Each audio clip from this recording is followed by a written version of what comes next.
Islam dan umat Islam itu dua perkara berbeda, Pak. Islam itu ajaran dari Allah yang sudah sempurna, yang karenanya orang kafir nggak bisa mengalahkannya. Tapi umat Islam adalah kumpulan manusia, Pak, yang kadang-kadang kuat imannya, kadang-kadang lemah imannya. Kadang-kadang menjadi mukmin yang sejati, kadang-kadang jadi munafik. Nauzubillah min dzalik. Karenanya saudaraku rahimakumullah, dalam hadis yang lain Nabi menggambarkan, boleh jadi Islam ini sudah sempurna, tetapi karena yang menganutnya adalah kumpulan manusia, Islam pun bisa mengalami pemudaran, penghilangan, pelan demi pelan demi pasti, pelan tapi pasti.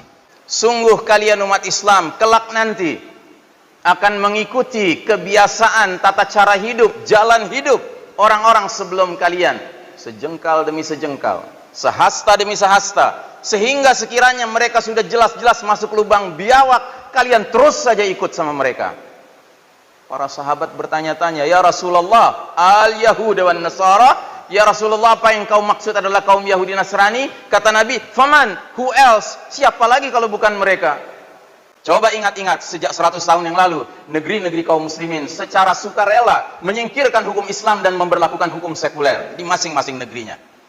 Terus kemudian memberlakukan politik yang entah politik apa, yang pasti bukan politik Islam. Politisinya muslim, tetapi kelakuan mereka jauh dari contoh-contoh politikus Islam, jauh dari Abu Bakar Siddiq, jauh dari Umar bin Khattab. Sekalipun yang mengaku berpolitik sebagai pemimpin seperti Umar bin Khattab banyak.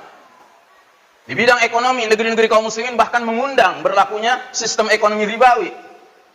Di bidang pendidikan, pendidikan sekuler yang dibangga-banggakan. Karenanya hari ini makin sulit mencari orang tua yang punya cita-cita anaknya menjadi ulama yang bisa menerangi dunia yang dalam keadaan gelap gulita ini. Kebanyakan orang tua hari ini kalau nggak mengharapkan anak menjadi tukang dokter, jadi tukang insinyur. Karena pendidikannya sekuler. Di bidang budaya, coba lihat, ada sebuah negeri muslim, pendudukan mayoritas muslim, ulamanya mengatakan apa? Hei para pemuda, ambillah teladan dari K-pop. Nauzubillahi min dzalik. Apa yang mau diambil teladannya dari budaya K-pop itu? Sungguh Muhammad, engkau akan temukan manusia-manusia yang paling hebat permusuhannya kepada kaum beriman adalah kaum Yahudi dan kaum musyrikin. Silahkan lihat dunia hari ini. Negeri mana yang kaum musliminnya sangat terzalimi kalau bukan Palestina, dizalimi oleh kaum Yahudi Zionis. Benarlah firman Allah. Kemudian kata Nabi, innal yahuda qaumun qad sa'imu dinahum. Sesungguhnya Yahudi itu sudah bosan dengan agama mereka. Dan sesungguhnya Yahudi itu punya sifat hasad. Dan hasad mereka kepada kita umat Islam terutama dalam 3 perkara. Perkara raddis salam, kebiasaan muslim kalau berjumpa mengucapkan salam dibalas salam. Artinya Yahudi paling tidak senang melihat kita berukhuwah Islamiyah, Pak. Nggak senang mereka.